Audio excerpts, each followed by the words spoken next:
All right, everybody, welcome back to another episode of Blue Grit Radio. This is your host, Eric, and today I'm joined by Doug White. Doug, thanks for coming on the show, man. I appreciate you having me, man. This is quite the honor for me to be able to get to share some time with you and your audience. And I only have really one question for right now. Okay. Did you miss me? I missed you. You already know before the recording. That's why I asked it. Yeah, Gonna make the you say avid it. followers that are on the socials probably saw some cross-pollination between me and Doug on LinkedIn or on Instagram, kind of some nudging to his book. We will get into all that, but yeah, essentially, I just kind of want to recap because I think it's super cool. Like in this community, in this space, everyone in first responder community or law enforcement community knows and feels this like very unique, very special, almost sacred relationship between others that serve in this capacity and have served in this capacity. But there's also this unique pocket that I've talked about before, which is this kind of online content creating kind of I don't want to say influencer, let's say influential folks, like in especially because you could niche that down to a positive wellness focus, like constructive mindset niche. And our friend and peer John Kelly is who connected us. So folks that are active in following or even in this space or just trying to find positive content, like they know John Kelly, law enforcement life coach, right down in Florida. And so he connected us because you had written your book and you're dipping your toe into the idea of coming out and talking about your career, your story. You've started a podcast, so by the time this airs, it will be in full swing. So people check that out. Tell This Story podcast, yeah. Yes. Cool. And then in your book, remind me the title. It's Hiding in Plain Sight: The Truth About Trauma, Service, and the Way Forward. Yeah. So we got connected, and I got to see some of what you're posting and just pitching some different things. You sent me the book, and then I was just down at the time of this recording recently down in Orlando speaking with the Second Alarm Project on first responder wellness. It's mostly a fire crowd, but then we had some cops there, and Doug was there in attendance and got to meet you. I was like, I got to read this book before I meet the dude, and then I just crushed it. Like, I like dabbling in reading, but I'm not like the avid like cover to cover.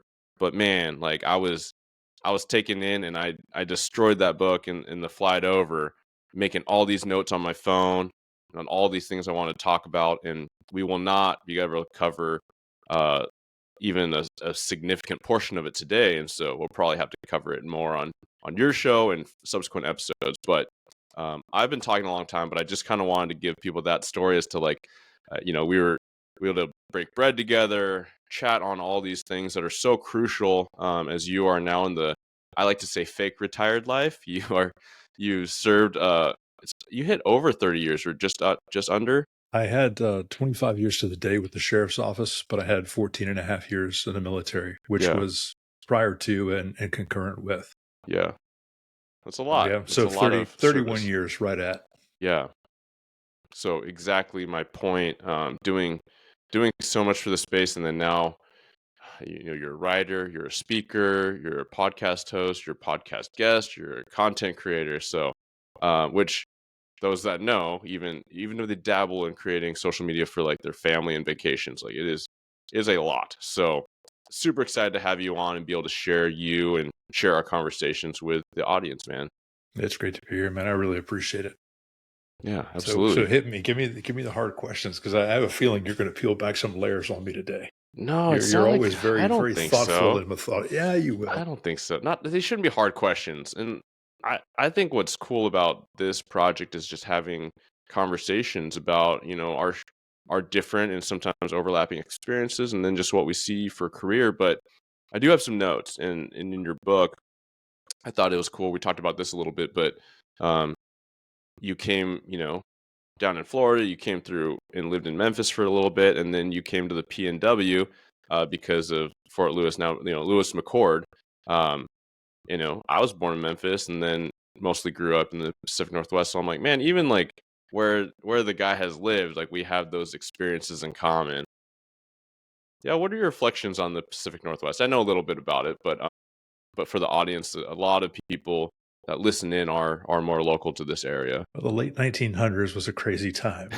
And no, Yeah, the so Seattle I was too fire. young to really appreciate it, to be honest with you. And I've wanted to go back um, to really enjoy the outdoors. I was there from 93 to 97. And it was the height of the grunge music scene. I mean, Seattle was a It's so 40-minute cool. drive, depending on who was driving, a 40-minute drive away from McCord. You know, you hit I-5 and you are, Space Needle clubs and all that stuff. So you would have the big grunge music scene going on down there at all the bars and clubs. And, not like the Tacoma scene, at the time. Yeah, So they'd have the little bars, on, South Tacoma Way and stuff like that. But it wasn't like it was, in Seattle. So we'd go to a club and, it'd be somebody with special guest, whoever. hmm And, Eddie Vedder comes up on the stage as a special guest doing an acoustic set. It's like, oh, this is so cool. yeah, Um, so a lot of time there. I spent a little bit of time skiing and hiking, but none of the fishing or camping or big hiking, none of that stuff. I mean, I was 19 to 23 years old. yeah. So it was, micro beer at the time, hmm Rainier beer and all that stuff. And then is that Rainier, even it's still such a a cult thing? classic now. Is Yeah, that it's like still a thing? yeah, Rainier's huge. Like Olympia, the tagline, Yeah, "It's the water," which is the worst tagline ever because it's like, for yeah, beer. you're Yeah, like water because beer. Yeah, that went away. A lot of little ones went away, but Rainier is kind of this. And people like wear Rainier apparel. There's like the Rainiers, the minor league team. So it's yeah, it's very much a thing. yeah, that's cool. But yeah, it was all that. The stuff that you did as a teenager. Looking for fun and a lot of good music, a lot of good food. Just really, it was a beautiful. When it wasn't raining, it was beautiful. hmm And I don't think I've been to a more beautiful place. Just driving through the mountains and doing all the things outdoors that I wish I'd taken more advantage of. I wish I'd taken more pictures. So um, the Pacific Northwest experience was wasted on a young man, and I'd Nah, love to go back and revisit some of that stuff. I think in you if you do want to, you shall, right? And we'll hang out up here. But um I and I don't hear you to be a guy of regret, but it is meaningful to be like, what would I like to do, here forth. But I think most people listening would be like, man, I would hang out in the 90s for the grunge scene and go see the nature stuff later because it's still there, right? Yeah, that's The what I grunge did, scene is man. I took gone. full advantage of it. Yeah. I That's remember awesome, we man. we would get paid on Friday or a payday weekend. By Monday, after coming back from a weekend in Seattle, I'm like, okay, I've got 38 cents a day between now and next payday. So it looks Yeah. like I'm eating at the chow hall. So Yeah. yeah, it was a good time. Nice, nice. One thing, I guess I'll just jump into the meat and potatoes in some way, but one thing that struck me is reading about your story and in for those that are unaware, like when I look at your story, your career, a lot of it to make it like into themes is like this like hard charging, extremely productive, just like workhorse, right? Like you were just like seek and destroy as far as like you're given a task, you'll take on three more and just crushing work. And I think that resonates with a lot of us in first responder work, but like police work as well, because and I don't truly know. Like I don't know what it's like in the fire service, certain things, like all these projects and things, but I do know in policing there's so much work that will never get done. Like you'll never, especially admin tasks and those that are, and I don't mean administrators per se. I mean like people that need to plan. So even instructors, right? People that are developing training and like trying to refine best practice, SOPs, policies. Like you'll never be done. But Hmm. you're the guy that just took on more and more. You became a specialist, ICS, bomb stuff, explosives. But even so, I laid that groundwork to ask you this because reading about your like childhood, like it didn't read like anyone was pushing you to like hey, you had to hit the grind and you had to achieve and you had to prove yourself and all this stuff. You're kind of like you reflected pretty positively about your childhood. I'm Hmm. curious where that drive came from because it became such a defining part of your persona and your professional image. That came from my military time, not my first stint on active duty, but in 1997, I was fortunate enough to be selected for a position here at MacDill at Headquarters Special Operations Command, or SOCOM. I'm sure people have played the video games, but they were the major command that handles all special operations within the Department of Defense. And growing up, my since you mentioned the childhood, it was a positive childhood. I mean, my quality time with Dad was shining his work shoes for the coming week. He was a salesman, and learning how to put polish on shoes and watching old black and white war movies. So I come from a family of service, and service meant a great deal to me. So when I went into the Air Force, that became my new adult persona. Service, being an airman, esprit de corps, being part of something greater than oneself. And when I came off my first active duty hitch and went into the active reserves, I went into Air Force Special Operations Command as a member of security forces, and found out about a position that I applied for, and I got it at SOCOM. But when I got there, the level of people that were in the soft enterprise, as it were, is a whole different level. And that bar is raised every single, I mean, if you blink, if you take vacation, if you take leave, you come back, the bar has changed. If you had to do 10 pull-ups, it's now 12 pull-ups, and that's over the course of a weekend, just as an example. People there, they don't force you to be better. They inspire you to be better just by their own actions and their presence. So I think, and this is not something I knew then. This is something that I've had conversations about through journaling and writing the book and really chewing on it. I found that my drive to just be better and to achieve came from there. I wanted to prove desperately that I deserved the company that I kept. And I was very, very fortunate and blessed to have those men and women in my life during that time. I've learned so many valuable lessons that I still use today. And I'm still in contact with 98% of my teammates today. Yeah. So that's amazing. I mean, I'm such a avid believer and fan of iron sharpens iron. Like, you got to find people that challenge you. And sometimes you got to step outside of your little work group or your, and I'm not saying my department, so people don't get it twisted, but I'm saying, like, I know a lot of cops that are like, man, like, I don't really have that mentor. I don't have someone pushing me or a peer pushing me in my department. It's like, cool. Like, that's where this day and age, you can find all these mentors, remote mentors. You may not even talk to them, but you might listen to Doug today and be like, man, I feel like he's cheering me on. Like, I feel like I can metabolize some of what he's putting out and I can take that on for myself. At the same time, like, you're the average of the 5 people you spend the most time with. And I think a lot that goes to work ethic, that goes to mindset. Are we being constructive? Are we pervasively making excuses and being toxic? Because we all have our tendencies. Have you found something as far as like maybe in career or maybe now, because a lot of your reflection and that you share in your story, share in your book, is recognizing when the pervasive like identity became too much, like something that I would call a guardrail or like a ceiling or a cap, because like, it's great to be inspired by folks, but at the same time, it sounds like even you step away for a moment and now you're missing out. Like, the train's blasting ahead and you're going to be left at the station. Like, some sort of grace allowed to yourself to not have to do this insurmountable amount of growth. At the time, there were no guardrails. I had no personal or professional boundaries in place.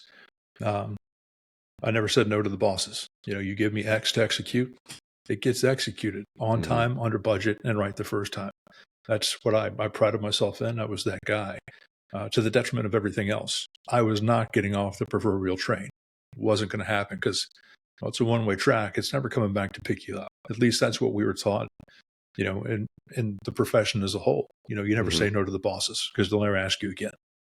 That was just the culture that I came up in. So I never said no.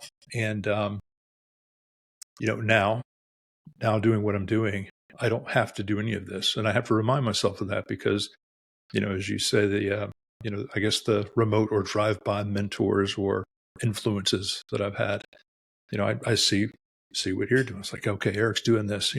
I've got to get a graphic in the lower right-hand corner of my podcast screen. I have to remind myself that I've been down that road before and I know what that looks like and I know what it leads to. So personal and professional boundaries. Mm-hmm. It's something that John Kelly told me. He's like, hey, bro, if it doesn't include Mrs. Kelly, and if it's not between 10 and 3, Monday through Thursday, it doesn't get my attention. So I need to remind myself that I have a tendency to sink my teeth into things and just tear the life out of it until it becomes what I wanted it to be. Then I'll find something else. Yeah. And I can't do this with, the mission that I'm on now, the purpose that I'm on now. It has to be authentically me on my terms. And because other people now that I'm aware, other people pay for my inattention to the things that are important. Yeah. Yeah. Yeah, there's a couple things there I love, and one is the shout out to John again, and that's like those hard and fast boundaries, right? We had those conversations on this show before where John gave that type of example. He's like, "Hey, like if you need me, bro, like call me."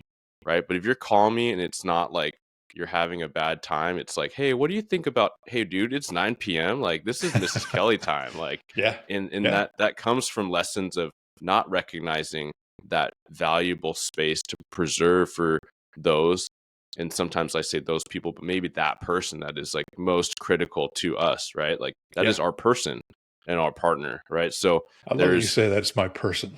I love that. I love every yeah, bit of that.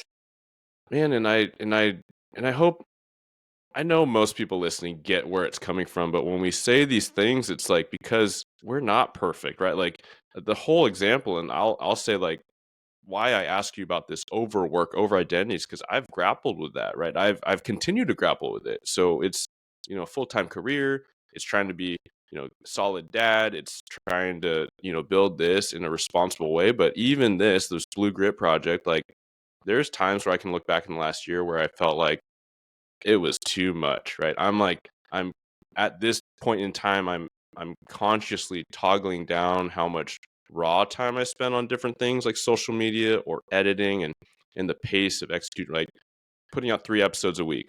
At the time that this recording goes out, I've toggled down to 2 a week. And there's a couple things, and like maybe that is better for the audience because you can listen to them all. And I presume that people listening to podcasts are not listening to just mine. But at the same time, it's also allowing myself that space because I think we're a lot alike in that, and that's why I wanted to nerd out and pick your brain on it because something's going well, I want it to go better, right? So as the show has grown, I'm like, how do I throw more logs on, right? That's how I got to doing three a week, and people are like, how are you doing all this? I'm like, well, I do it on my days off, but shoot, I now moved closer to the mountains, closer to nature, like a very intentional thing for me and my family. But in the first year living out here, like I barely hit the trails because I was working on this stuff so much, and that was like Mhm. in the summertime. So like, kind of, what am I doing? Do I care about this project? Absolutely. Do I care about the purpose? Absolutely. But do I also care about myself and wanting just to decompress because that will help me do all these things in life better? Yes, I know that to be true, but it's so slippery. And so I even appreciate that example, bringing that up with John and um, Chris Luttrell. We did a joint episode, but in a separate episode, I think Chris said something similar where he's like, "Hey man, like 9 p.m. is my bedtime." He's like, "So if you need a ride from the airport, like I'll call you an Uber, or I'll encourage you because you make good money too." Like, he's like, I will get you at 4 p.m. because you're my guy, you're my gal, right? But 9 p.m. that's bedtime. Like I gotta preserve me, and that's what's gonna make me fully functional, optimized for the next day. Sorry, Yeah. like Uber time. Yeah. Your yes ends at my no. Yeah, So, yeah, it's you know, slippery. an analogy that we used to use was if you're driving code to get to a call to back up another officer and you get into a crash. Well, now you've just taken an You're ambulance, no paramedics, a good. fire Yeah. engine, Hmm. 2 more deputies or officers, and a Yep. supervisor to go to your crash. And that's just if you traded paint. Yeah. You are useless to the person you're going to save if you are not taking care of yourself. And I think that's just that's the huge point of self care. If you're not, they said it at the Second Alarm Project, you can't pour from an empty cup. And Yes. if you're not full yourself, you're of no value to anybody else. So you have to be intentional about you. And that sounds awful because that's not what we do. Hmm. We fill ourselves by serving others. But Yep.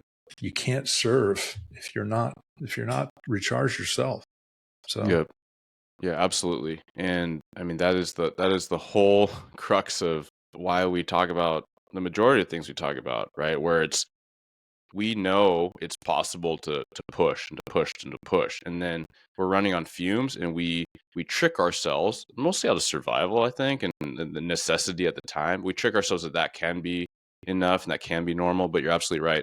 I think the empty glass is one of the best metaphors for that, because then you're just getting drips, right? If yeah, that, or the illusion of pouring. But yeah, it's not sustainable. I think that's what everyone can agree on. yeah, absolutely. Yeah, in your career and book, and cutting back to that, I think one of the things that you depict so well, and I mean, I've told you this, and I kind of didn't want to tell you until I hopped on recording to see how you react, but uh, it's an excellent read. Yeah, he's covering his face I might for look those. surprised for you. Yeah, man, it's like just really well written, and I can say I'm a writer because I am paid to write sometimes. But it's just really well written. Like the storytelling is really good. I mean, the vocabulary, you're like SAT ready. Like, if you want to study for the SATs, yeah, just or give this book to maybe a very emotionally responsible and emotionally advanced kid. But I'm pausing because there's a lot of traumatic stuff in the book, which is the second part I want to hit. One is that it's really well written, and not all books are in the first responder space, because I don't blame them. They're not writers. We're not all writers, but yours is really well written. So I want to shout out to that. Thank you. The second part is I wonder how much, when you're talking about some of these traumatic calls and you're talking about interacting with like that dad that just lost his daughter, and the way you describe it, it really like it, you feel something. I felt a lot. I felt a lot reading it. And it is to say, one, you capture that really well, and two, I think it's a healthy nod to ourselves as first responders of, man, how many times have I been to a scene like this that I purposefully don't actively think about? And so there is a bit of a warning in there. It's like maybe not read the book at an inopportune time, when you have to get your game face on or something. But it is to say that how much stuff do we bear that we like shuttle down inside? I mean, I'm someone that does feel like I actively think about things and I actively explore feelings, and at the same time, man, like when you detailed like that scene, I started thinking about all these similar scenes, and that blood curdling kind of response from a family member when they find out that their loved one is gone. Um, you talked about how you thought, dad's marching towards you, and you're gonna take, if he was gonna assault you, you're gonna take it. And I had this Yeah. exact same, man, exact same thoughts and feelings, like about a year to 2 years ago. And this is like, yeah, I'm at a desk a lot of times, but I was at this homicide scene, and I was gonna tell the family, like, that he's gone. And I was just ready to just stand there and be a punching bag. And and I think that some cops might be like, "What are you talking about?" But I think other cops would be like, "Yeah, I know what you're talking about." Right. Um, so just a way to capture that. I just felt like that Yeah. was very impactful. Is not even a good enough word, but it's just something that I have not seen to that maybe ability in a lot of books I've seen. I appreciate that, man. It's all very kind. Um, I would tell stories, or I would talk to people, and how I speak is the way that I write. And people have told me write a book. It's like, yeah, no, nobody's going to read a book. What am I going to tell funny stories, the stupid stuff that people want to hear at parties? But a lot of the things that I wrote, and I want to tell the people who are listening who haven't read the book yet, yes, to stick with the theme of your brand, it gets gritty. It does, and it's there for a reason. It's not to establish a baseline of trauma or bad calls or to shock the senses. It's there because I learned something valuable in each one of those instances. One of the bigger reasons that those are in there is because those are things that I had never put words to. Um, to be completely honest, they're in those vignettes that are in the book. Maybe one of those would have even cracked the top 10 of horrific scenes that I've been to. So they're not there for shock. They're there to show the lessons and the growth that I learned, even post-retirement after that. My problem is I have a very good memory. Mm, And those things, when they're seared into your memory, I can recall the taste, the smell, the thought, the feeling. And a lot of those vignettes, when I was recounting them, just through journaling, by the way, this wasn't an outline. None of this book was an outline. This came from me journaling and right. writing my thoughts in a chronological order. And those things just came out of me. And, when you're journaling or you're typing in your laptop, there's no judgment. It's just you. There's no ego. You're not measuring words. You're letting it flow. Mm, So that was a healthy thing for me, one. And then when I had the manuscript, and I didn't know it was called a manuscript, it was a stack of papers that could have been a book. But using the terms now that I am published, I guess, manuscript, I gave it to Michelle, which is my wife. And, this July we'll have been married 25 years. congrats. And thank you. And she read the manuscript and she said, there's things in here that we never spoke about. Hmm. I said, there's things in there that I've never put words to. Yeah. So this was the book experience, the speaking now. It's all still very raw. I mean, this book is only 4 months old, and journaling and sitting with those things to see what I thought about myself and those experiences, and then transforming what was a journal of self-deprecation and building my house in Victimville. I had to sit with those things and ask, why am I speaking to myself this way when nobody else would have ever seen that or guessed? To what hiding in plain sight is now, it was like sawing off my arm. And as odd as and as counterintuitive as it sounds, it's been actually the most healthy thing that I've ever done for myself. So just to get it out. So yeah, that. Yeah. There's a lot of points there, and even for those that are like, I'm never writing a book, I have become such a proponent, even in the time from starting this podcast or maybe midway through, where I was like, yeah, I've journaled on and off and I've never been avid. Like more and more I have a strong belief in it. And the reason why is because we just have this nonstop chatter in our brains. And this is also a nod to meditation or forms of, and I'm getting better at that. I'm definitely less comfortable or proficient in meditation, but we just have all this mental chatter all the time. And it goes like a million miles a second. And it's just noise, right? Like, and how do you quiet that noise, especially in type whether it's type A or just these doer types in our professions and cultures, and then you add the layers of stress and competing responsibilities and trauma and all these things, and it just becomes more and more and more just noise. How do you suss through that? And journaling, your brain can only go a certain speed to form coherent sentences, and then it can only go a slower speed to type or write them into actual words without all the scribble and like typos, and it has to make sense, like subject, predicate, punctuation. And so it is such a way that you can form it into actual cohesive thoughts. And then I find that as you write them, you're processing them a different way than thinking them. Because you could think like, yeah, cool, I'm on a walk, I'm thinking all this stuff. No, but it's just noise again, right? Like, how do you Mhm. put it through a strainer to make more meaning of it for yourself and for reflection?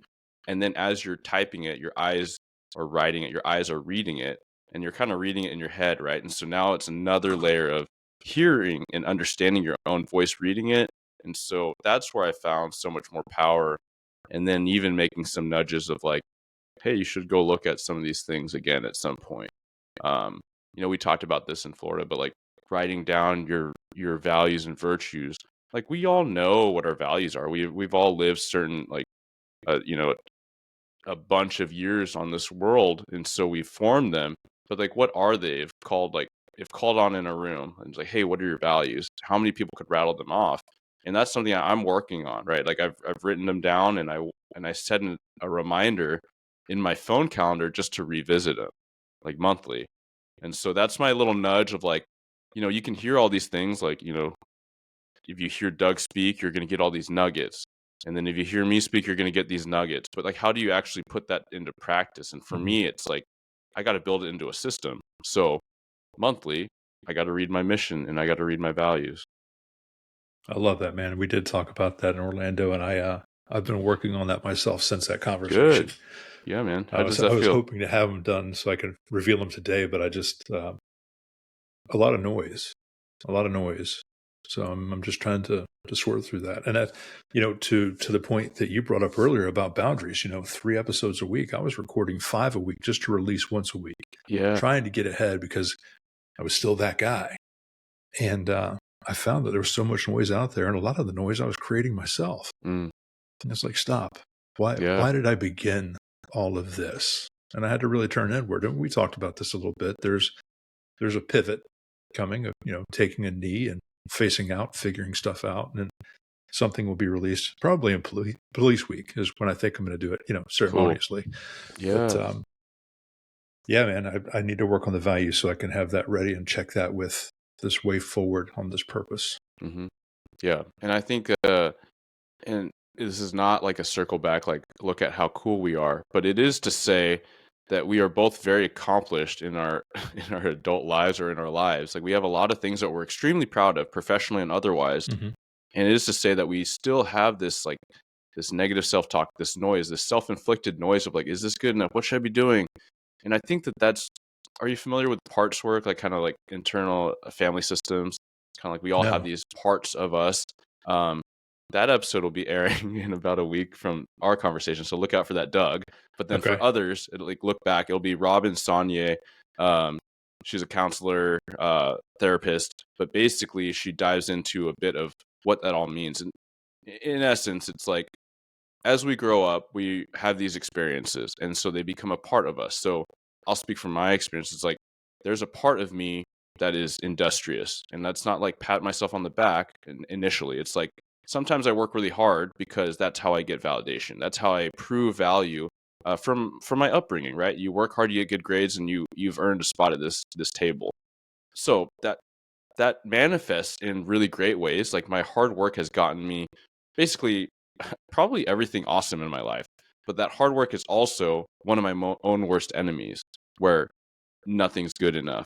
Where as a young sergeant, I was overbearing. I was a micromanager, right? Because I'm like, man, doesn't everyone want to be their best? And what does that look like from my perspective, right? As a young, much more immature person, that's just how I thought I could serve the best way, right? I've come to learn a lot since then, but it's almost just acknowledging and then accepting all that with grace, not to say, hey, like go sit in the corner, hard work part of Eric. It's like, no, like you have value here, but sometimes I'm going to tap you out and be like, hey, like you're good, right? Like we need the other part that's like the accepting part of Eric to be like, hey, cool, like what else are we going to do here? What's the big picture?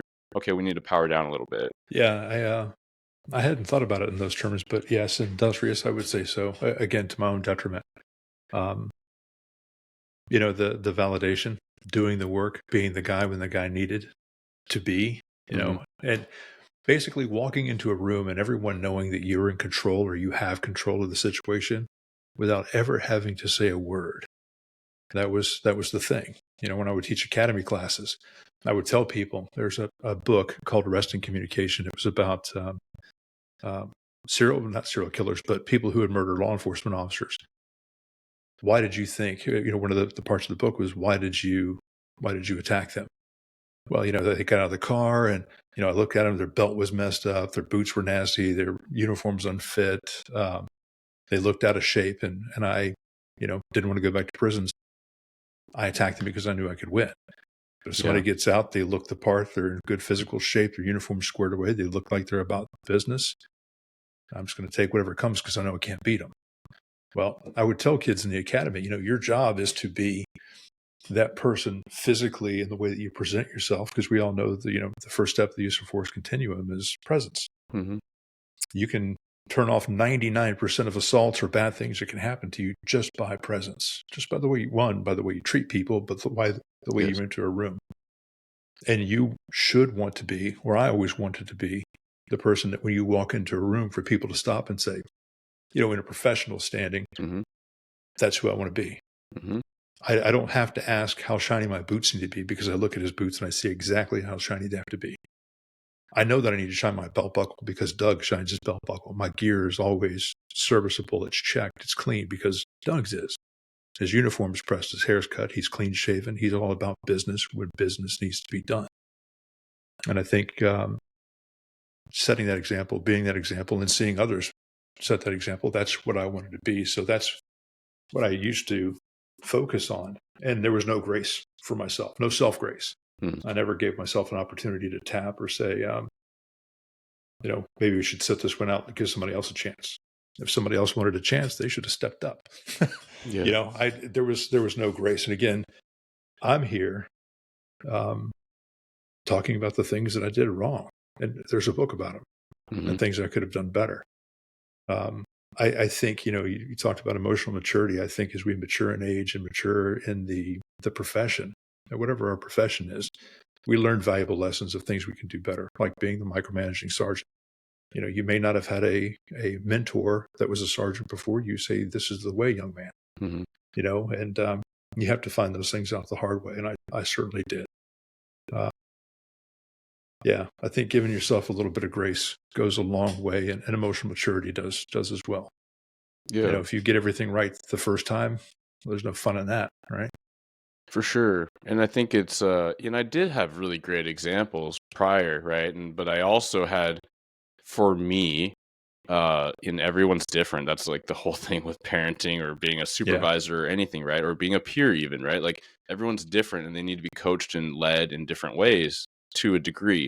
And so what I mean by that is, like, I actually appreciated sergeants that would ride me and they're like, hey, I know you got more. And then they'd kick back reports for the littlest error because they're like, hey, I want the defense to challenge you and I want you to put them in their place, right? And so that became a thing for me. And then it was received so poorly by a lot of people. And I don't blame Me them, too. right? Especially if that's not categorically what happens and you thought, because people rode you and you appreciate it, you thought that was the expectation of the role. Meanwhile, a lot of sergeants were not doing that. And so I stuck out. And so for no fault of anyone's but my own, just maybe being unaware of like the cultural context and like what the environment was. Now, I don't regret having high standards for myself and those that worked under me. I have been told that a lot of the relationships got better, especially as I eased up and we found that middle ground of like meeting expectations and speaking the same language. But yeah, for sure, like I don't think that I would be anywhere near as capable or as trust building, having not had those lessons learned from not ideal, right? Unideal or missteps or mistakes, which is really a lot of why this project and in a lot of ways yours exist, is learn from me. Like I'm trying to gift you wisdom. That's that's what all this is. That's where, quote unquote old timers, and I'm really essentially one of them these days, but all these folks that are like, hey, like listen to my story because I want to save you that, right? Like maybe you can experience like a diet version or not any of the scrutiny because I've been there and it sucked. Yeah, no, I think there's a lot of wisdom in that. At first, hiding in plain sight was meant to be a cautionary tale. Exactly that. Don't do it this way. I would run headlong into, and face first into humility. I was, you challenge me, I'm going to double down, and we'll see who's right. So the book was supposed to be that. Just don't do it this way. I valued my career. I enjoyed successes, but I could have done it in a much healthier way for myself and for my family. And that's where the caution came from. And, I think that this generation of first responders, they are a lot more in touch with their feelings and more emotionally intelligent. They're aware of who they are and what they expect. And I don't think the whole suck it up and drive on mantra that I got is going to land well with this generation of responders. And I love that. And I think that they're going to be the ones that change the culture and our disciplines. And I think that you and I and people like us are in the right place at the right time with the right message for the right people who are going to receive it. And I hope they do, man. I really do, because we should be healthier than we are.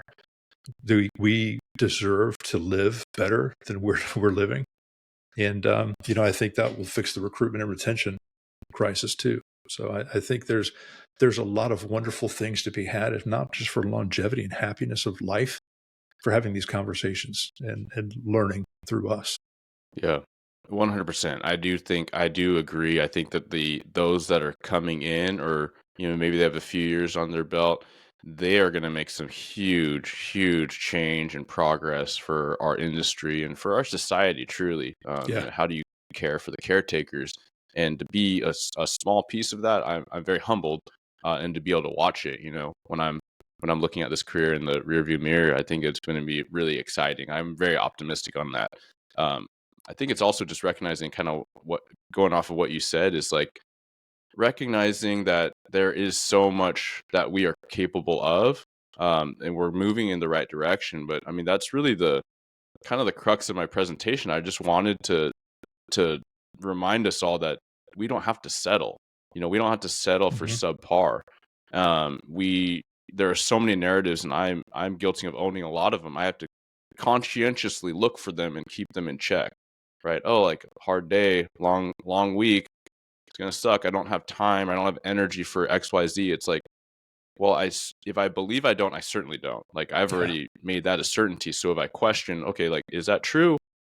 Maybe not. Maybe I just need to get through the next 15 minutes, with my kid because she's going to go to bed. I can help her with that with a smile on my face. And then, it's kind of like that what's important now, right? All I got to do is the next 15 minutes to be like super dad. I can put it on for a little bit, and then I can go back into right, the Gil Martin chair, or just kind of resting, but then not feel guilty about it either, right? Like I am tired. Like let's be intentional. Let's recognize that there's a reason for this. Not be Yeah. ashamed. Give grace. Yeah. With giving grace, that is something that I know is something. It's a work in progress, and it's certainly not a foundational part of your career, which is a lot of your story, right? It is that overwork, over identity, as we talked about. How are you building more, I suppose, guardrails and or support for giving grace to yourself now? I have to go back, and the reason I was laughing as you were talking, I had a feeling this question was coming, and I have to go back to a counseling session that I had when I first started getting help, and that's in the book when I talked to the doc, and the doc, he's a former Army MP. He was a deputy that I worked with at the sheriff's office before he became a clinical psychologist. Doc, if you're listening to this, if I messed up your title again, I'm sorry, but he is a doctor. Um, so I went to go see him, and started in this is what's going on. This is what's been going on. I told him about the case, which is also in the book, and I told him these are the things that I think about myself, and I was really just there was no grace that I gave myself. I'd be more than happy to help anybody else and this and that. And he stopped me and he said, Doug, let me ask you this: if one of your troops came to you right now and said, "Hey, Doug, I'm having all these problems," and laid on you what you just laid on me, what advice would you give them? And I said, well, that's simple. Here's how you fix this, ABC, and all the way through. And Hmm. this is how it's done. And he's like, man, that's great advice. He said, why would you give someone else better advice than you give yourself? And I kind of stepped back and I was like, shut up, doctor, whatever. You got paper on Yeah, your wall. That means nothing. I was thinking about yeah. that. And, You're like, damn it, he's right. he, what's that? Damn it, he's right. Yeah. And of course. So I had to say, well, so I have to be careful of the way that I speak to myself. Okay. Got it. Check. And, we dove into my regret with my military service. I mean, I discounted 14 and a half years of meritorious service because of an injury from PT. Yeah. I mean, I threw away 14 and a half years of what should have been the greatest portion of my life because I got hurt. And, I told him, hey, this is where I'm at. This is what I've been carrying around for the better part of 15 years. I'm all of these horrible things, imposter syndrome, guilt, shame, all of it. And he said, Doug, what have your teammates told you about this? I said, well, I haven't told them. I haven't said anything. He said, okay, well, that's your homework. So I woke up the next day and I started calling my mates. I'm like, hey guys, I feel this because of this. And Eric, wouldn't you know, they all said almost unanimously, we know. We've always known. Hmm. We never saw that. One guy said that was never your pack to carry. Um, we know these things, and they never treated me any differently. So this big secret of shame that I was carrying, that was crushing me for 15 years, was known, and I thought I was hiding it, but they all knew it. So they were all very wonderful and very supportive. So when I went back to Doc, I said, yeah, I called my teammates, and these are the things they said. And he's like, wow. He's like, okay, so now you've already told me what you feel about these men that you served with. I was like, so, they're the most capable warriors, most learned men, samurai, warrior poets, every one of them, the best that there is. He's like, oh, okay, cool. And all 10 of them said the same thing. Yep. And he said, okay, so let me ask you this, Doug. Are you the asshole or are they the assholes? I was Yeah, like, right. okay, now you're speaking my language. Apparently, I'm the asshole. I'm the Yeah. only guy that's telling myself these stories. So I need to be careful with the way that I speak to myself and give myself grace. No one is Superman. Hmm. You can't be expected to be on all the time. And in the moments that you don't show up as the best version of yourself, that may just not be the best that you can give that day. If you're giving A student work and you're turning in A student work, then great. Some days you're only going to be able to turn in C student work, but are you giving it the best you have that day? Yeah. And it's a conscious decision, man. We heard about that all week in Orlando. Choice. This is all a choice on how we show up. And I think by giving myself grace and allowing myself that grace, reminding myself that, hey, we know what the wrong way looks like and we know what the right way looks like. Let's make a choice to be kind to ourselves and let that one go, man. Take a mulligan on that one. Yeah. So Yeah, I think that's such a powerful tool. It's in a lot of respects, right? Like, how do you objectively look at something, and it is to step outside of it and do exactly what the good doc suggested, which is, what would your buddy say, or what would you say to your buddy in the same situation? That's been a very useful tool for myself, and a lot of people that work with me or under supervision. Like, I think like attracts like, and some of these people that are so driven, they're so hard on themselves. Like, they come to me and uh, in conversations, usually post critical incidents, like they're second guessing themselves. I'm like, okay, like, we know this about you. You're hard on yourself. We talked about this before. What would you say to your buddy if you guys swap spots on this call? What would you say? And they're like, well, no, it doesn't make sense. They're following protocol, this and that. Like, they only knew what they knew at the time. I'm like, cool. Like, know that, and it doesn't mean all of a sudden you're like, oh yeah, cool, I'm good. But it yeah, is so impactful, right? It is to take yourself out of that seat, put someone else in it. Would you be judging them? Absolutely not. You're like, they're doing their best, and like, yeah. you would often never, to your point, think or say some of the pretty terrible things that we think and say to ourselves. Oh yeah. No, a lot of the things that I said to myself, if someone else had, well, first, no one would have ever dared say it to my face, and if they did, I probably would have punched them. Hmm. Um, Yeah, so he's yeah, not we a need. violent guy, but Doug is. No, I'm not, but I'm good at it. But Yeah, I love you know, that. I Like, I don't take. I take criticism as long as it's constructive. But if somebody said some of the things that I've said to myself, now it's time to prove it, champ. you know. hmm But yeah. anyway, sorry to interrupt you. No, you're good. I mean, this is a dude that, if you're not familiar, retired, but like takes care of himself. And as you described, like earlier in your book, that you're the guy that show up and people kind of act right? Like, because you take care of yourself, because you take care of your presence, your appearance. Like, you didn't people really didn't fight you. You didn't have to, but you could control people No, when they need to get controlled. You could win the fight. But I think that says so much. And I know that um, there's a lot of younger, newer listeners, whether they're coming in or they're kind of fledgling in their career, and that matters, right? That officer presence absolutely matters. How you enter the room, how you carry yourself, like, and that's why we care about in interviews, right? That's why I preach about it in interviews, whether hmm you're first responder or not. First impressions matter, like how you decide to run your life. Like, people are judging you, even if we try not to be judgmental. No, we're all judging all the time. It's just how our condition is, how we work, and how our brains work. I do want to talk about this dynamic, and we talked a little bit about it pre-recording, but you said earlier, like, I didn't.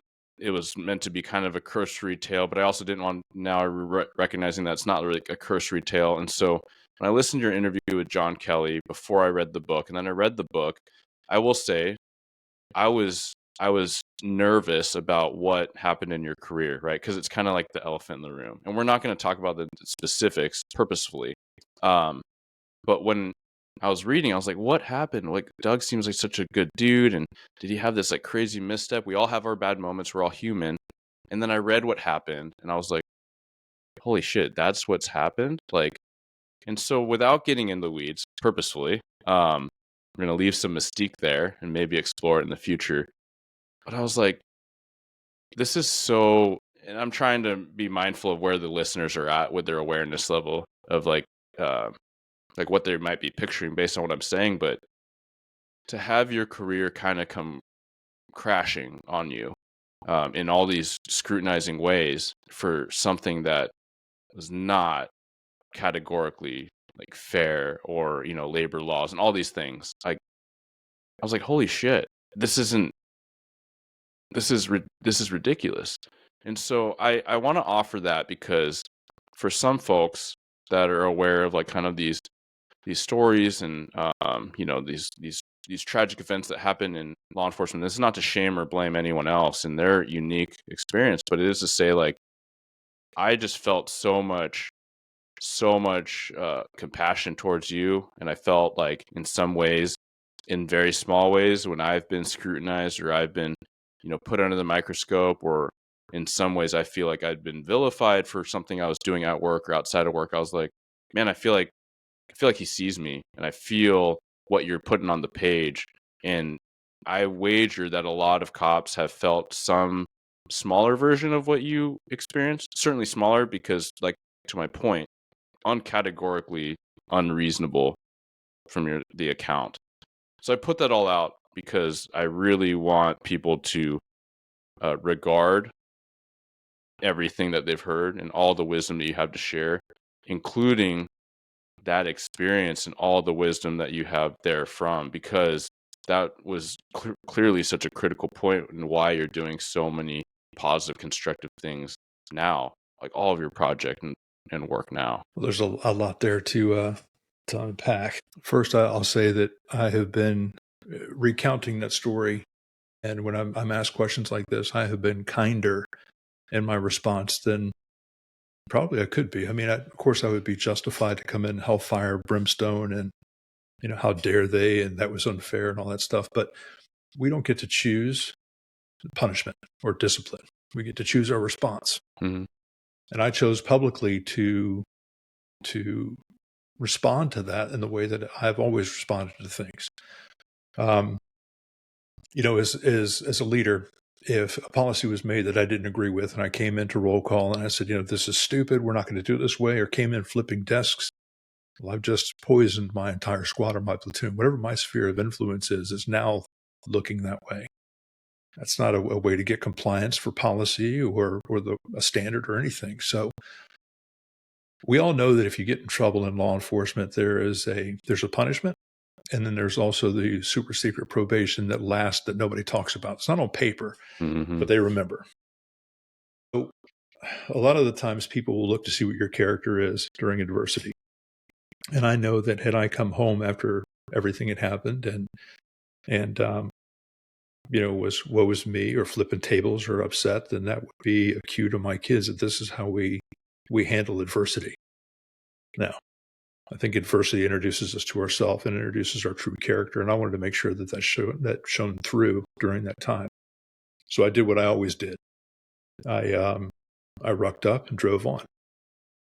And internally, it was not easy because I was going through all of those feelings. This is a betrayal, whether real or perceived. This is a betrayal. Don't they know my sacrifices, what I've given, and all this other stuff? But Eric, to be honest with you, the truth is this. Regardless of what led to discipline or what the discipline was, I had a choice.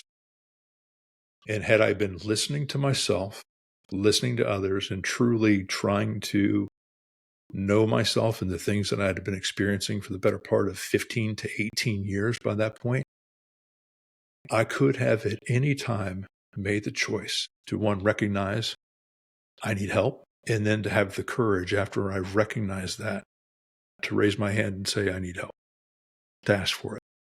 So there was a choice, regardless of the, I call it the fall from the pinnacle of professional success. I call it my breakthrough, my fall, or my break, or the fall from grace. Mm. All of those things are tongue in cheek, but it really boils down to this: I had a choice. There was a crossroads where I could have made a choice to say, "Hey, I need to get off this train, take a knee, face out, hydrate," all those things, and I did none of those things.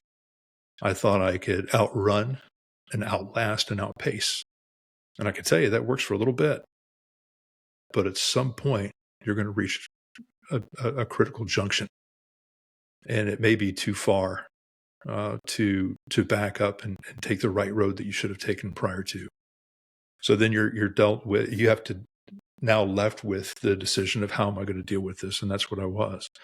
It has taken me a long time to get past the feeling of betrayal and the severity of the discipline that I received.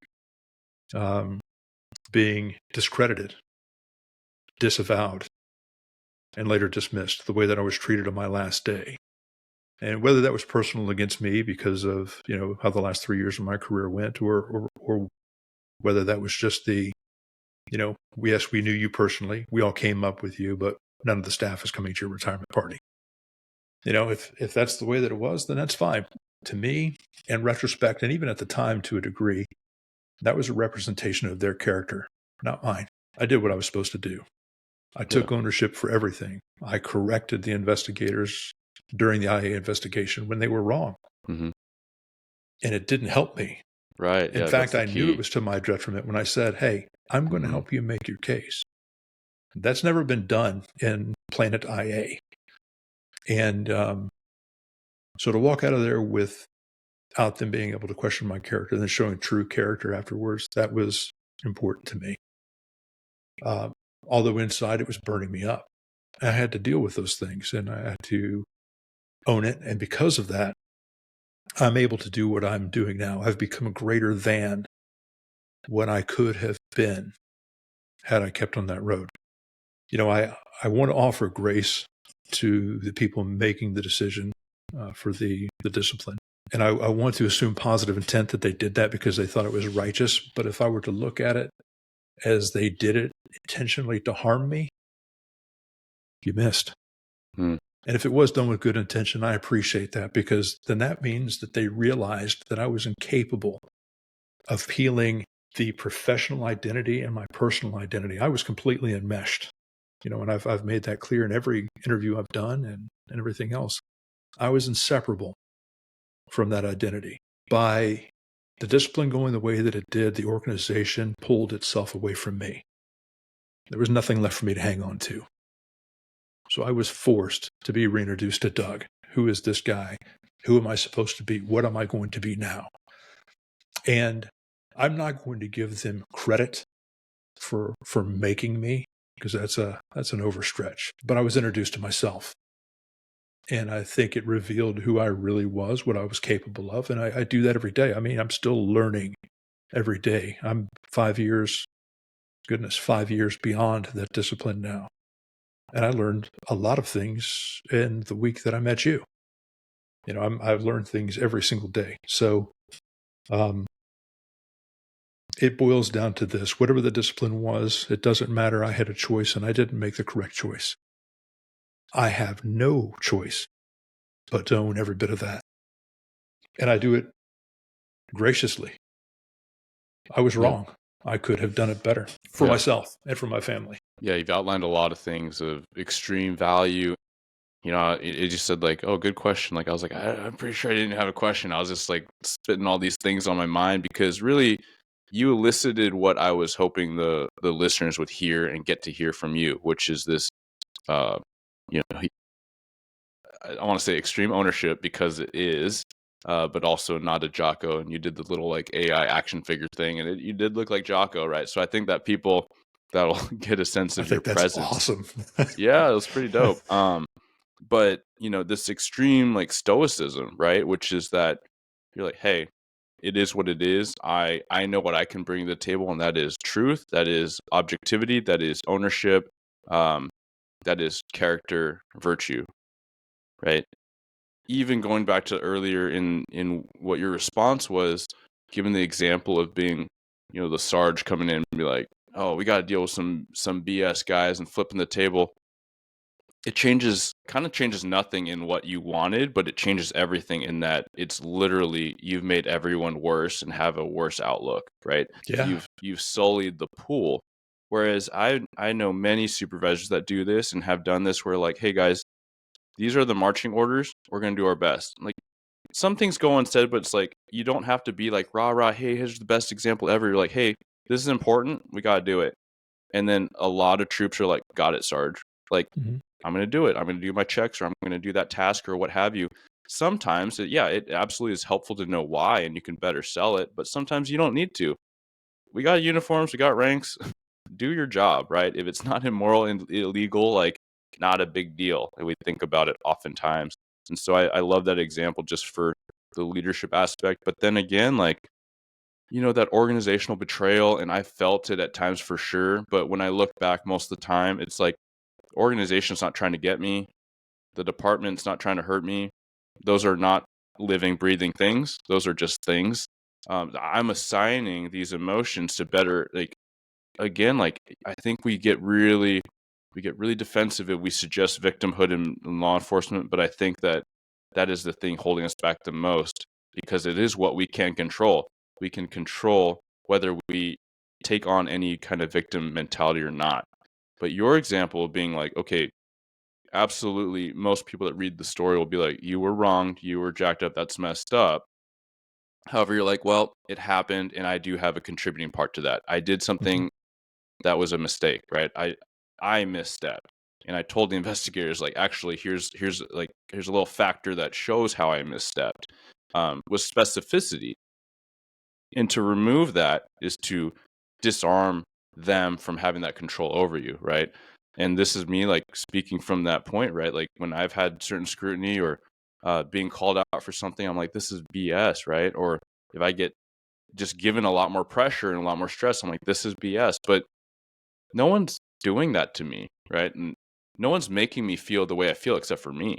And Mm-hmm. so I really appreciate that lesson. I think it's one of the most crucial things that we can continue on in this challenging thing called life and this even more challenging thing oftentimes with first responder life. So, man, you covered so many things, and maybe the last thing I want to hit on is that notion of fall from grace, and that is very self-assigned. And sometimes we do it to ourselves as a culture, right? Like we're very negative. We eat our own. I I will admit this because I'm a little bit ashamed of it, and that I want people to think about this. But years ago, I heard of a guy I really don't know, truly. Like I kind of barely knew his name, but he became a new chief in a city in the region. And he had a really short stint and it became this like vote of no confidence rumor, and then he was out. And I said to my boss at the time, and I was like, man, what a way to go out. What a fall from grace. I think I used the exact same words. He's like, how do you know? I love that, right? Like that's a good ass boss. That's a good mentor because how did I know? I didn't know shit. I didn't know Yeah. anything. And how was I? Who was I? Like, and that's where I'm embarrassed to say it, but I want people to learn the lesson because I think we all do it to some degree. And maybe sometimes we do it to ourselves, to your point, right? Who shoot, like an at-will employee, like a chief, maybe he was doing all the right things and standing up for what he believed in. Maybe he said all those things when he got hired, and then he got a different message, or maybe Mm-hmm. maybe the culture pushed him out. I don't know, right? I don't know anything about that situation personally. So who am I to say anything and further that rumor? So I love that, like, check yourself because we eat our own. We do. We do. We pride ourselves in it. It's a sport. Hmm. There are some organizations that it's like a sport, and Yeah. I've seen it done, and it's It man, can it's destroy the distasteful. the Yeah. weakness, right? It's a perceived weakness or perceived not usness. Yeah. Yeah, I mean, I remember a group a group of officers that I came into and I was among. and the squad was called a pack of jackals, and they were that way. And I was glad. I'm glad still looking back, they didn't see me as prey. They didn't eat me up. Uh, I was just kind of doing my thing, right? But they were definitely doing that to other people. And we've come a long way from that. I think in a lot of places and just spaces being aware of that. But man, Doug, we've covered quite a bit of ground, and there's a lot more. And I know that we could keep going for another hour or two, but I also know that some people, there's a rare example. Some people are like, hey man, yeah, like the episode's like perfect for a commute. But sometimes they go long. I'm like, I know, I should just revisit. So I think we're gonna put a pin in it. And what I was gonna say is there's one dude that recently messaged me. He's like, man, all your episodes end like right when I'm like getting like, I want more, I want more. And I'm like, are those like the 20-minute ones? He's like, no, they're all of them. And I was like, well, most of them are like an hour, man. So I'm sorry. Like, it's not gonna, I'm no Rogan here. But all to say, man, like I appreciate so much the time and experience and wisdom and connection with you, ongoing. I'm excited to have you back on to talk more. I have more notes from the first read of your book, that we could peel back more. But man, is there anything kind of want to wrap on and leave the listeners with? And of course, where they can find you, your show, your book. Oh man. I've been asked this question a lot, and I come up with different answers. But first, I think you'll find a lot of value in what you're doing. If I was to tell your listeners anything, be mindful, take care of yourself physically, emotionally, socially, with your family, take care of your career. All of the things that you're doing are the things that everyone should be doing. I love what you're putting out through Blue Grit Radio and wellness, and these are things that I'm learning myself. Just be kind to yourself, and know that you should be living better. There are people out there who love you and who are actively looking for ways to help you show up the best for them and the best for yourself. And there's 800,000 cops out there working right now. And there's 800,000 different combinations of how this stuff presents and works. Find that thing or that combination of things for yourself. You deserve to be living better. Give yourself a break. You're more than that uniform. You're more than what you're getting paid to do. Man, I'm just so grateful to have this opportunity to sit down with you and just speak to your listeners. And I love what you're doing. As far as how to find me, you can find me on most of the streaming platforms that tell this story. You can find me on Instagram at tell_this_story. You can buy the book at any retailer. Just visit DougWhiteOfficial.com. All the links, all the stuff is there. Follow me. I love communicating with people and just connecting with folks. I'm not here collecting. We talked about this before we started recording, that I'm not collecting, and neither are you. People, we want, real connections, authentic connections with people. That's how we learn and that's how we grow. So reach out, talk to me, ask me questions. I'd be more than happy. And I can't wait to come back on and go through that list. I feel like I'm waiting for the next episode of my favorite show, and I'm mad that I have to wait now. Oh man. Yeah. So thanks, bro. Yeah. Man, I appreciate you. Thanks so much for sharing. It's been good, and more to come. And more to come. You're on fire. It's fun to watch you, and I'm going to be continuing to watch. What you're up to next. Certainly not just popping up on some shows. When you find Doug's stuff, you'll see like he's on an upward trajectory. So good one to watch. I appreciate that, man. And I'm very grateful for the time and the words, and I'm just. I'm happy to be on mission with folks like you in this space, and our friend John Kelly. I think that's 3 or 4 now. Yeah, he's gotten a lot of shout outs. John's going to have to sponsor this episode. We're going to have to take him down a peg after this one. Yeah. All right. Well, buddy, Thanks, I appreciate you. Absolutely.